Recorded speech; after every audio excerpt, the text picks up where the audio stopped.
Hello, and welcome to Cognitive Drift. That was Xenophanes, writing more than 2,000 years ago. It is a remarkably simple observation, yet it cuts to the very heart of a problem that has persisted for as long as humans have looked up at the sky and wondered if anyone was looking back. We are told that there is a truth out there, a single, absolute reality that governs our existence. Yet when we look at the human record, we don't find one singular description of that reality. We find thousands. Estimates suggest that throughout human history, we have worshipped roughly 3,000 to 4,000 different gods. Some were jealous and demanded blood. Others were distinctively calm, asking only for meditation. Some lived on mountaintops, others in the ocean, and some existed only in the abstract concept of the wind. If we were talking about gravity, or the shape of the earth, or the chemical composition of water, we would expect the answers to converge over time. As our tools of measurement improve, our understanding becomes uniform. A scientist in Tokyo does not disagree with a scientist in Toronto about the atomic weight of hydrogen, but the exact opposite happens with the divine. The more we study, the more the definitions splinter. This fracturing is the first and most obvious clue that we are not dealing with an external discovery, but an internal invention. If you look at a map of world religions, you are not looking at a map of spiritual truth. You are looking at a map of cultural geography and military conquest. The strongest predictor of your specific version of God is not logic, not personal revelation, and not the compelling nature of the evidence. It is the GPS coordinates of the hospital where you were born.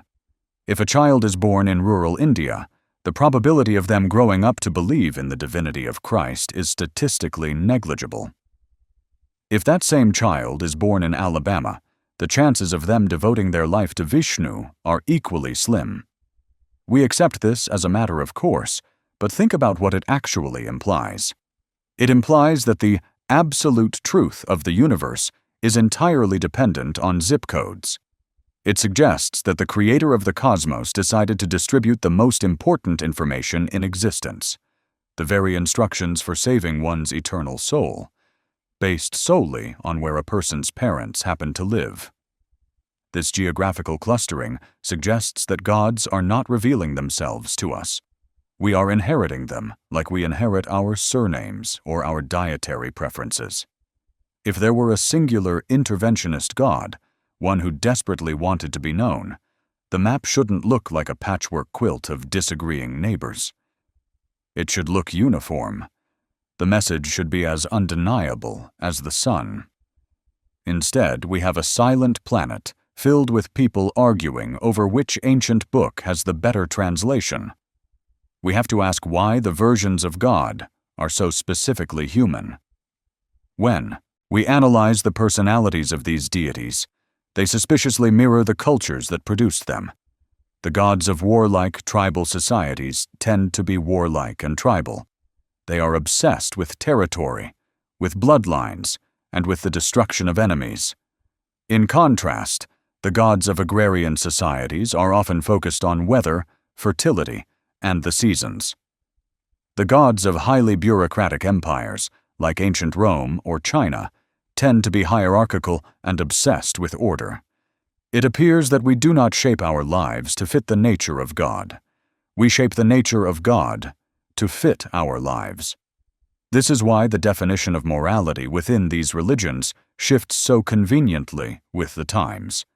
When slavery was an economic necessity for human survival, the gods were perfectly fine with it. In fact, they wrote rules on how to conduct it properly. When society evolved and decided that owning another human being was abhorrent, the interpretation of those gods changed. Suddenly the texts were reread, recontextualized, and we were told that God had been against it all along. This fluidity is a hallmark of human psychology, not divine edict. If a god were objective and eternal, their morality would be static. It would be uncomfortable. It would stand in stark contrast to human convenience. But instead, we see a history of deities that evolve alongside us. They get kinder as we get kinder. They get more abstract as we learn more about physics. The God of the gaps shrinks as the light of knowledge expands. In the early days of our species, the gaps were everywhere. We didn't know what the sun was, so it was a god driving a chariot. We didn't know what thunder was, so it was a god striking an anvil. We didn't know why crops failed, so it was a god who was angry about our lack of sacrifice. Today, meteorology explains the thunder. Agronomy explains the crops. Astronomy explains the sun. So the gods have retreated. They have moved out of the physical world and into the metaphysical. They no longer pull the sun across the sky. Now they simply started the process of the Big Bang. They no longer send specific plagues to punish specific kings. Now they work in mysterious ways that look indistinguishable from random chance.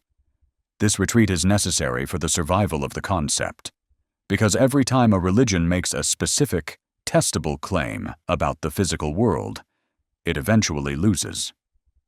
So the definition of God becomes vaguer, more nebulous, harder to pin down. This is why we have so many versions.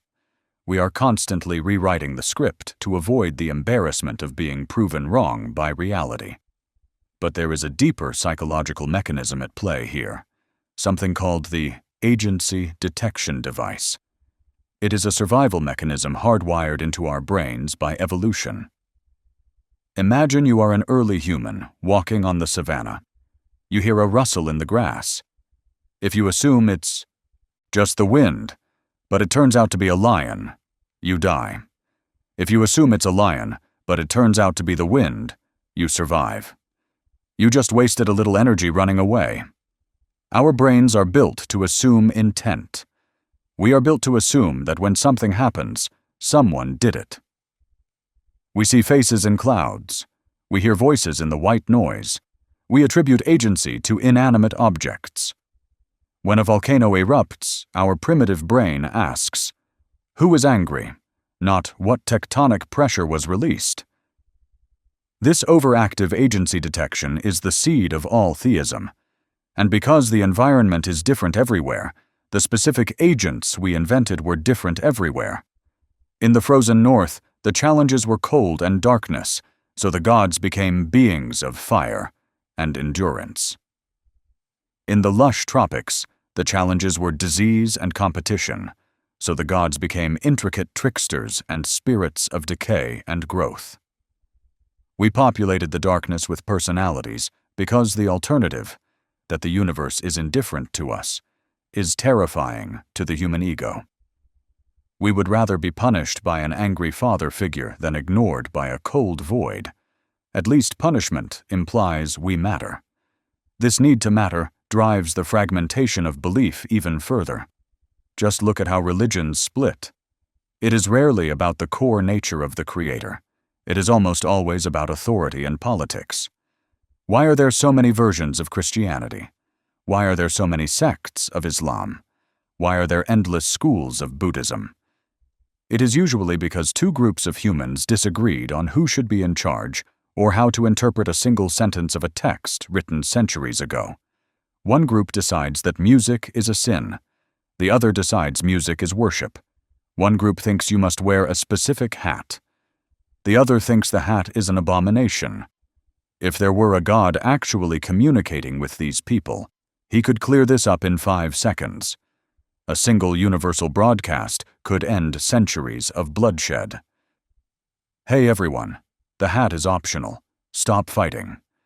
But that message never comes. The silence is deafening. So, in the absence of a correction, the variations multiply. Every charismatic leader who claims to have a new revelation adds another version to the pile.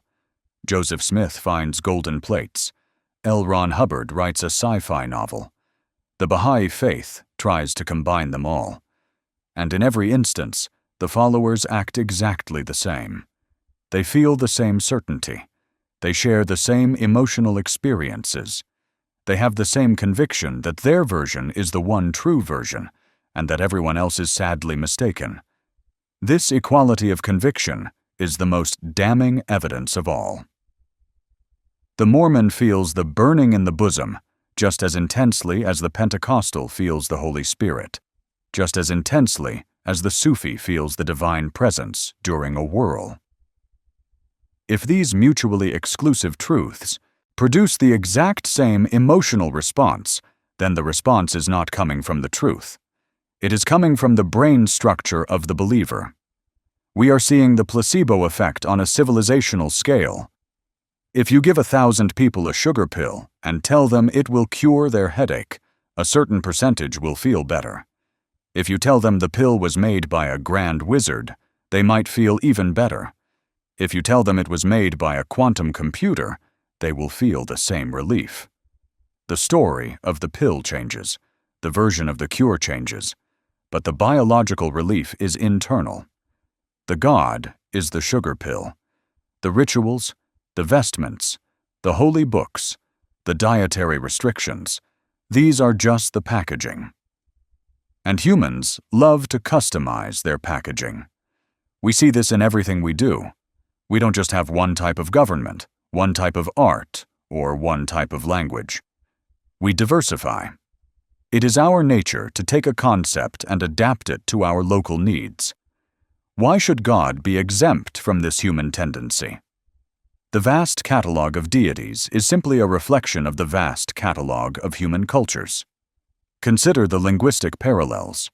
Languages evolve, branch off, and die out, exactly like religions. Latin didn't disappear. It slowly morphed into French, Spanish, Italian, and Romanian. No one argues that French is the true version of Latin, and Spanish is a heresy. We understand that they are just different drifts from a common source. Yet with religion, we pretend that the drifting is impossible. We pretend that the version we have today is the static, eternal truth, identical to what was believed at the beginning. But if you took a modern believer and dropped them into the origins of their own faith, if you dropped a modern Christian into the meeting of a first-century Jewish apocalyptic sect, they wouldn't recognize the religion. The rituals would be alien. The theology would be unrecognizable. The version of God has changed. We also have to discuss the concept of exclusive truth. Almost every version of God comes with a clause that says, "I am the only one." This is a brilliant marketing tactic. It ensures customer loyalty. If a religion said, "We are one of many valid options, pick whatever works for you," it wouldn't survive the brutal natural selection of cultural history. The religions that survived are the ones that were intolerant of competition. The ones that said, "Believe in this specific version or suffer eternal consequences." This threat creates a closed loop. You cannot question the version of God you were given because the God you were given punishes questioning. It creates a mental prison where the only safe option is to believe harder. And because different cultures developed different threats, we have different prisons. In one, you must pray 5 times a day. In another, you must confess your sins to a priest. In another, you must avoid electricity on Saturdays. The rules are arbitrary, but the fear that enforces them is universal. It is fascinating to observe how we assign attributes to these gods that are physically impossible to reconcile. We have gods that are all-knowing, yet they constantly test humans to see what they will do. If you are all-knowing, a test is redundant. You already know the result. We have gods that are all-powerful, yet they seem constantly thwarted by the actions of demons or the free will of humans. We have gods that are all-loving, yet they created a system where the vast majority of the species they created will suffer forever. These paradoxes exist because the versions of God are cobbled together from different eras of human thought. The God of the Old Testament is a tribal warlord. The God of the New Testament is a Greek philosopher. When you try to mash them together into one being, you get a schizophrenic character. You get a being that demands genocide in one chapter and turning the other cheek in the next. Theologians spend lifetimes trying to harmonize these contradictions, writing millions of pages of apologetics to explain why "thou shalt not kill" has so many asterisks next to it. But the simpler explanation is that these are not descriptions of one being. They are geological layers of human mythology. We are looking at an archaeological dig of the human mind. The angry layers are from when we were scared and tribal. The philosophical layers are from when we had time to sit and think. The mystical layers are from when we wanted to feel connected to something larger. We didn't discover a complex God. We complicated a simple invention over thousands of years. Furthermore, notice how the concerns of God always seem to match the technological level of the society. In ancient texts, gods are very concerned with livestock, with the proper way to slaughter a goat, with the fabrics used in tents. They never mention microbes or galaxies or DNA, or the speed of light. A god who actually created the universe would surely know about the building blocks of that universe. He might mention that boiling water prevents disease, not just as a ritual, but as a germ theory. He might mention that the earth orbits the sun. Instead, the gods are strangely silent on everything that humans hadn't discovered yet. They only know what the writer of the book knew. This is the smoking gun. It limits the divine wisdom to the ceiling of human ignorance at the time of writing. As our ceiling rose, we had to frantically update the gods, claiming that the ancient texts were metaphors all along. But they weren't written as metaphors. They were written as literal explanations by people who didn't have microscopes. We also see the fragmentation of God in the personal relationship. Ask 10 people in the same church to describe God, and you will get 10 different characters. For one, God is a stern father who watches their finances. For another, God is a comforting friend who helps them find parking spaces. For a third, God is a cosmic force that doesn't intervene in daily life. Even within the same building, listening to the same sermon, the version of God is entirely subjective. It is a projection of the individual's emotional needs. If you had a boss at work, and you asked 10 employees what the boss wants, and they all gave wildly different answers, you would assume communication had broken down. You wouldn't assume the boss is mysterious. You would assume the management is incompetent or non-existent. Yet we grant the creator of the universe a pass on clarity that we wouldn't grant a shift manager at a fast food restaurant. The sheer volume of gods also dilutes the wager of belief. Blaise Pascal famously argued that it is safer to believe in God, just in case he exists, so you don't go to hell. But Pascal's wager fails because it assumes there are only two options, belief and non-belief. It ignores the thousands of other options. If you pick the Christian God, you are an atheist with respect to Zeus, Thor, Osiris, and Shiva. You are gambling your soul that you picked the right one out of 4,000. If the Hindu gods are real, the Christian is in just as much trouble as the atheist. If the ancient Aztec gods are real, we are all in trouble because we haven't offered a human heart to the sun in centuries. The existence of so many versions makes the safe bet impossible. You cannot hedge your bets against thousands of jealous, mutually exclusive deities. Let's look closer at the God of the gaps argument, because it drives the proliferation of versions more than anything else. When we don't understand the brain, we invent a soul. When we don't understand the origin of species, we invent intelligent design. But notice what happens when science closes a gap. The religious explanation doesn't just disappear, it mutates. It retreats into a vaguer version of itself. When evolution was proven, the version of God that handcrafted Adam from dust had to go. He was replaced by a version of God that guided evolution. When we found that the earth was billions of years old, the version of God who made it in 6 days had to go. He was replaced by a version where a day means an epoch. The versions are reactionary. They are defensive measures designed to keep the concept alive in a world that increasingly explains itself. It is fundamentally a process of rationalization. We start with the conclusion, God exists, and then we twist the data to fit it.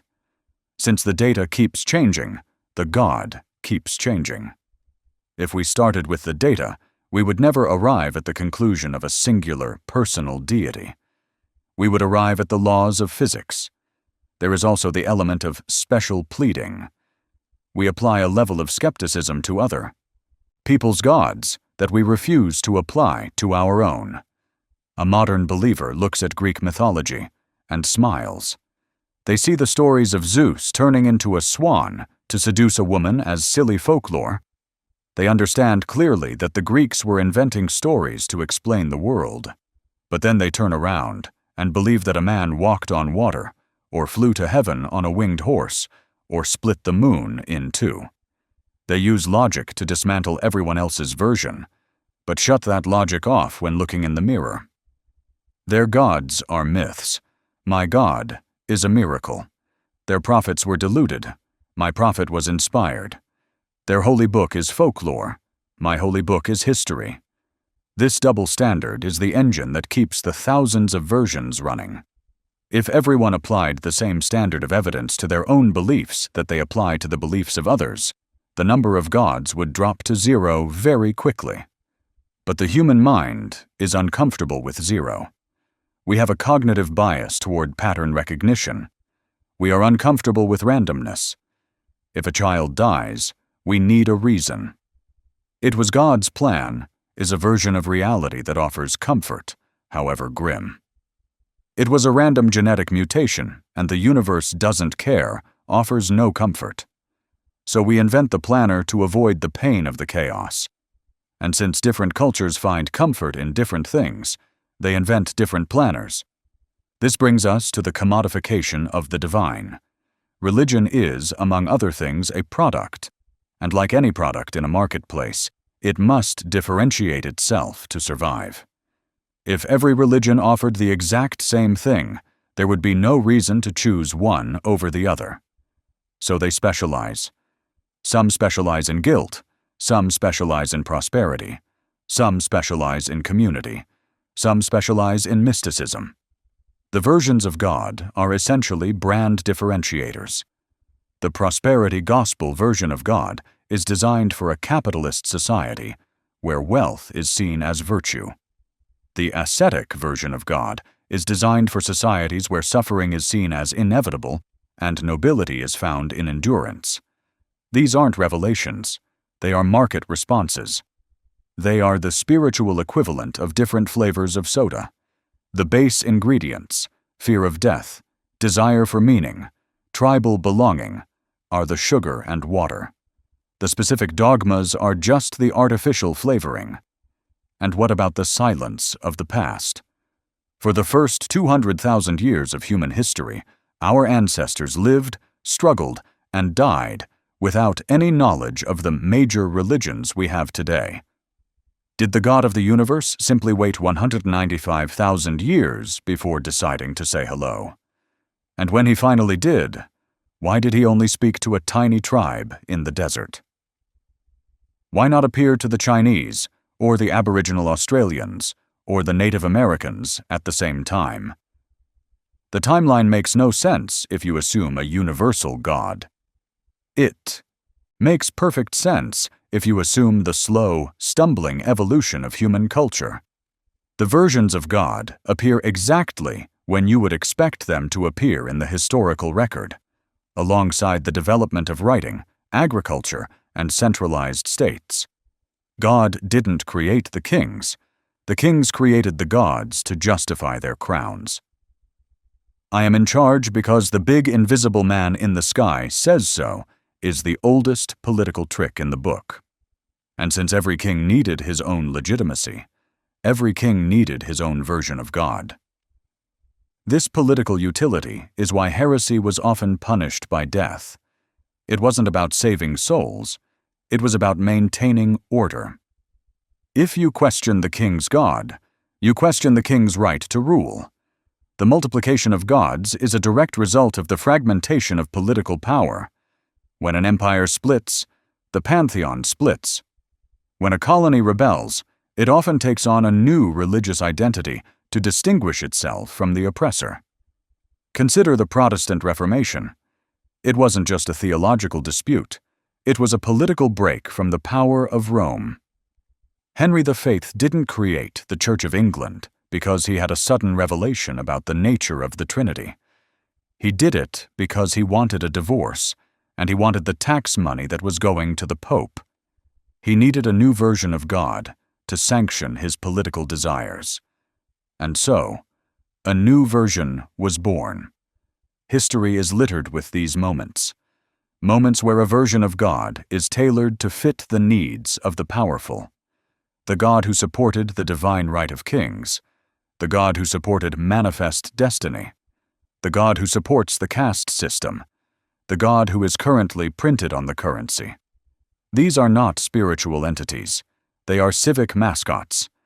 And this is why the debate will never end. As long as there are different human interests, there will be different gods to represent them. You cannot use logic to unify them because they were not born of logic. They were born of desire, fear, and geography. To ask, which version is true, is to ask a category error. It is like asking, which language is the true language? None of them are true. They are all just tools we use to navigate the world. But there is a cost to this fragmentation, a heavy one. The inability to agree on a single version of reality has caused more conflict, more death, and more delay in human progress than perhaps any other factor. When you believe your version of God is the only absolute truth, compromise becomes a sin. You cannot negotiate with the creator of the universe. This is why religious conflicts are so intractable. You can split land, you can split money, but you cannot split the absolute. So we remain stuck, trapped in our separate silos, clutching our separate books, praying to our separate skies, all the while ignoring the one thing we actually share. The one thing that is universal, verifiable, and consistent. The reality of the world right in front of us. The reality that we can measure, test, and explore together. The reality that doesn't require faith, only observation. If we could step back and see the thousands of gods for what they are, a gallery of human art, a museum of our hopes and fears, we might finally be able to stop fighting over who has the real painting. We might realize that the canvas is blank, and that we are the ones holding the brush. This realization is not a loss. It is a liberation. It frees us from the tyranny of ancient errors. It frees us from the need to defend the indefensible. It allows us to construct a morality based on empathy rather than obedience. A morality that doesn't need a supernatural enforcer to be valid. It starts with the machinery of the mind. We like to think of ourselves as rational agents, weighing evidence like a judge in a courtroom. But neuroscience tells a different story. We are not judges, we are lawyers. We start with the verdict we want, that our specific version of God is real and benevolent, and then we work backward to find the evidence that supports it, while actively suppressing anything that contradicts it. This is confirmation bias, and it is the immune system of faith. If you pray for a sick relative and they recover, that is logged in your brain as a hit, a proof of divine intervention. If you pray and they die, that is logged as mysterious ways, or a better place, or it is simply forgotten. The failures are filtered out, leaving only a highlight reel of coincidences that look like miracles. Because every culture has different prayers and different rituals, they all build their own distinct highlight reels. The Muslim sees the hand of Allah in a recovery. The Christian sees the hand of Jesus. The Hindu sees the grace of Ganesha. The biological mechanism is identical, only the names change. But it goes deeper than just filtering data. It is about how we handle contradiction. In the 1950s, psychologists studied a UFO cult that believed the world would end on a specific date. The members sold their houses, quit their jobs, and waited for the flying saucers to rescue them. When the date came and went, and the world didn't end, you might expect them to abandon their belief. You might expect them to say, "We were wrong," but they didn't. Instead, the leader received a new message saying that the group's faith had been so strong it saved the world from destruction. They didn't leave the cult. They became even more committed. They began proselytizing with renewed vigor. This is cognitive dissonance in action. When reality clashes with a deeply held belief, the pain is too great to bear. So rather than changing the belief, we change our perception of reality. We invent a new version of the narrative to explain the failure. This is how religions survive, failed. Prophecies, scientific debunking, and moral scandals. They just pivot. They create a patch for the software and keep running. This explains why we have so many denominations. Every time a group hits a logical wall or a disagreement, they don't dismantle the faith. They splinter. They create a version 2.0 that patches that specific issue while keeping the core delusion intact. Over thousands of years, this process has turned a few simple superstitions into a labyrinth of thousands of distinct sects, each one a monument to a specific moment where someone refused to admit they were wrong. We must also consider the sunk cost fallacy. Religion is expensive, not just in terms of the 10% tithe many churches demand, but in terms of time, emotion, and social capital. If you have spent 40 years in a specific version of faith, if you have raised your children in it, if all your friends are in it, if you have sacrificed your Sunday mornings and your dietary choices for it, the cost of admitting it is all made up is astronomically high. It is a bankruptcy of the self. So, the mind protects the investment. It is easier to defend a flawed version of God than to admit that 40 years of devotion were directed at the ceiling. This keeps the specific versions locked in place.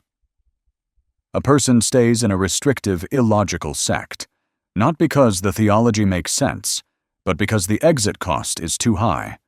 This ensures that even the most obscure, bizarre, or harmful versions of God endure for generations. Then there is the issue of childhood indoctrination. This is the engine that keeps the map of religions looking the way it does. We do not teach calculus or quantum physics to toddlers because they lack the cognitive tools to understand them. Yet we teach the nature of the eternal soul, the structure of the afterlife, and the complex rules of morality to children who are still learning not to eat glue. We bypass the critical thinking centers before they are even built. We install the version of God into the foundational operating system of the child's brain. By the time they are adults, that version of God doesn't feel like an idea they learned. It feels like reality itself. It feels as obvious as gravity. This is why it is so difficult to switch versions. To a person raised in a strict monotheism, the idea of polytheism sounds absurd. To a person raised in animism, the idea of a God distinct from nature sounds hollow. We aren't just choosing a philosophy, we are defending our childhood reality. And because child-rearing practices differ from culture to culture, the gods that are installed differ. A culture that values strict obedience to elders produces a God that demands strict obedience.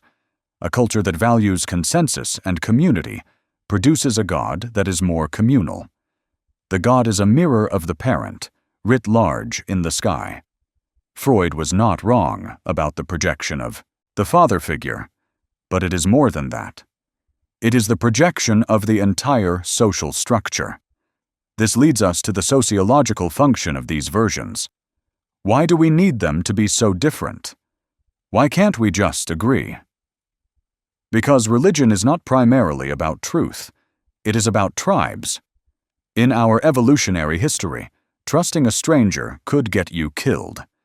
You needed a way to quickly identify who was one of us and who was one of them. Beliefs serve as badges. If someone is willing to wear the same funny hat, eat the same restrictive diet, and memorize the same holy book as you, it is a costly signal. It proves they are committed to the group. It proves they can be trusted not to stab you in the back. The more specific and difficult the rules, the better the signal. If the rules were easy, just be nice, anyone could fake it. But if the rule is cut off a piece of your foreskin, or starve yourself for a month, you know the person is serious. This drives the multiplication of versions. If everyone believes the same thing, the signal loses its value. You need your version to be distinct enough to define your group boundaries. This is why minor theological differences, like whether to use leavened or unleavened bread, or whether to baptize by sprinkling or immersion, lead to schisms and wars. The differences are the point. They are the fences that separate us from them. We create different gods to ensure we have different teams. This tribalism is why religious debates are almost never resolved with logic. You aren't attacking an idea, you are attacking a membership card. When you point out a contradiction in someone's scripture, they don't hear a logical argument. They hear an attack on their family, their community, and their identity. They retreat into their fortress, and the walls of that fortress are built out of the specific, unique dogmas of their version. Let's look at the sheer variety of afterlives as well. This is a major selling point of the different versions. The version of God you choose depends heavily on what you fear most about death. If you are a Viking warrior, a heaven of peaceful harp playing sounds like hell. You want Valhalla, where you can fight and drink forever. If you are a desert nomad, a heaven of burning fire is not a threat. It's just Tuesday. You want a heaven of cool rivers and lush gardens. The promises of the afterlife are always perfectly tailored to the deprivations of the current life. The Inuit hell is cold. The Christian hell is hot. We design the destination to fit the traveler. This suggests, once again, that we are the architects. If there were a real afterlife, it would be what it is, regardless of what we wanted. But because there are so many versions, all perfectly matching the desires of the cultures that invented them, we can be virtually certain they are marketing brochures, not travel guides. We also have to talk about the memetic evolution of God. Richard Dawkins coined the term meme to describe an idea that spreads like a virus. Religions are the most successful meme complexes in history. And like viruses, they mutate. A virus that kills its host too quickly dies out. A religion that forbids reproduction, like the Shakers, dies out. The versions of God that survive are the ones that have built-in defense mechanisms. Faith is a virtue, is a defense mechanism. It tells the host that believing without evidence is a good thing. Doubt is a sin, is a defense mechanism. It discourages the host from checking the facts. Proselytizing is a duty, is a reproductive mechanism. It ensures the virus spreads to new hosts. The thousands of versions of God we see today are the winners of a brutal evolutionary tournament of ideas. They are the ones that were most effective at hijacking the human brain. The calm, reasonable, non-interventionist gods died out because they didn't inspire enough passion or fear to make people fight for them. The jealous, angry, demanding gods survived because they terrified people into submission and motivated armies to conquer. We are left with the most aggressive versions, not the most truthful ones. It is also worth noting the God of personal experience. This is the trump card for many believers. I know my version is true because I felt it. But what is that feeling? Neurotheology is a field that studies the brain during religious experiences. We can put a nun in an MRI machine while she prays, or a Buddhist monk while he meditates. and we see the exact same areas of the brain light up. The parietal lobe, which orients us in space, goes quiet. The boundary between self and world dissolves. The person feels a sense of oneness, of infinite connection. This is a biological state. It can be induced by prayer, yes, but also by fasting, by rhythmic drumming, by dancing, by certain drugs like psilocybin, or even by a stroke in the right hemisphere of the brain. The hardware produces the feeling. The culture provides the label. The Christian feels the dissolution of self and calls it union with Christ. The Buddhist feels it and calls it nirvana. The secular psychonaut feels it and calls it ego death. The experience is real. The interpretation is the fiction. Because we lack a manual for our own brains, we assign the cause to the version of God we were already primed to believe in. We mistake a shift in brain chemistry for a phone call from the Creator. This confirms the bias, locks in the version, and makes the believer immune to counter-arguments. You can't argue with what I felt. But we can argue with what you named it. Consider the sheer inefficiency of it all.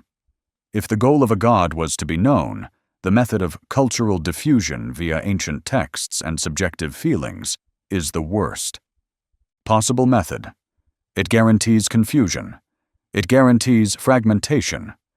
It guarantees that a person in Thailand will have a different truth than a person in Texas. If you wanted to communicate a universal truth, like pi is 3.14, you make it discoverable by anyone, anywhere, who applies reason. You don't hide it in a burning bush in the Bronze Age. The fact that the nature of God is not independently discoverable, that it must be told to you by another human, is the final nail in the coffin of its universality. And yet, despite all this fragmentation, there is a strange convergence happening in the modern world. A new version is emerging, the spiritual but not religious version. As the specific dogmas of the ancient texts become harder to defend in the age of the Internet, people are stripping away the embarrassing parts. They are discarding the hellfire, the homophobia, the anti-science claims, and they are keeping a vague, pleasant energy. This is the God of the buffet. We take a little bit of Jesus, the nice parts about love, a little bit of Buddhism, mindfulness, a little bit of New Age, manifestation, and we mix it into a personal cocktail that makes us feel good without demanding anything from us. This is the ultimate proof that God is a human construct. We are editing the file in real time. We are observing the creation of a new version live. This modern, diluted God is harmless compared to the ancient ones, but it is just as fictitious. It is a comfort blanket woven from the scraps of old myths. It shows that even when we stop believing in the specific angry man in the sky, we still have a hard time letting go of the idea that something is out there caring about us. We are addicted to the feeling of being watched, being guided, being significant. But there is a grandeur in the alternative view, the view that there is no scriptwriter, there is no version, there is just us. When we stop looking for a version of God to explain our morality, we realize that morality comes from us. It comes from our evolution as social primates who learned that cooperation is better than conflict. We don't need a tablet of stone to tell us that murder is wrong. We know it because a society that tolerates murder collapses. We don't need a threat of hell to be kind. We are kind because we have mirror neurons that allow us to feel the pain of others. When we stop looking for a version of God to explain the universe becomes far more interesting. It is not a stage set built for our drama. It is a vast, ancient, violent, and beautiful machine that generated us by accident. That makes our existence more precious, not less. We are not the bored playthings of a deity. We are the universe waking up and looking at itself. We are the only version of consciousness we know of, and we are wasting our time fighting over imaginary friends.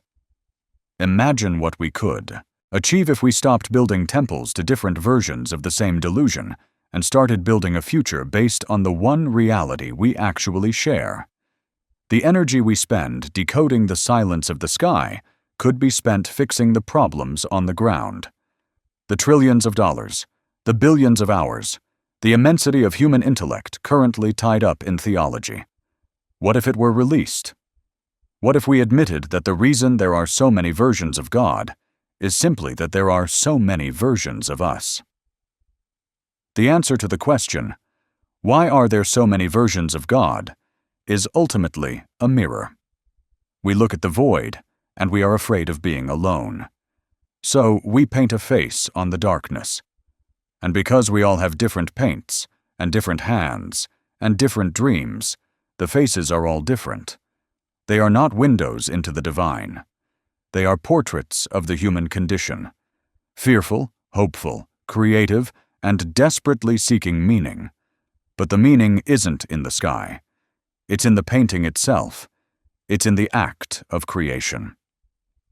We created the gods, and now perhaps it is time to outgrow them, to step out of the nursery of our species, to put away the toys, and to face the universe as it is, silent, indifferent, and ours to define.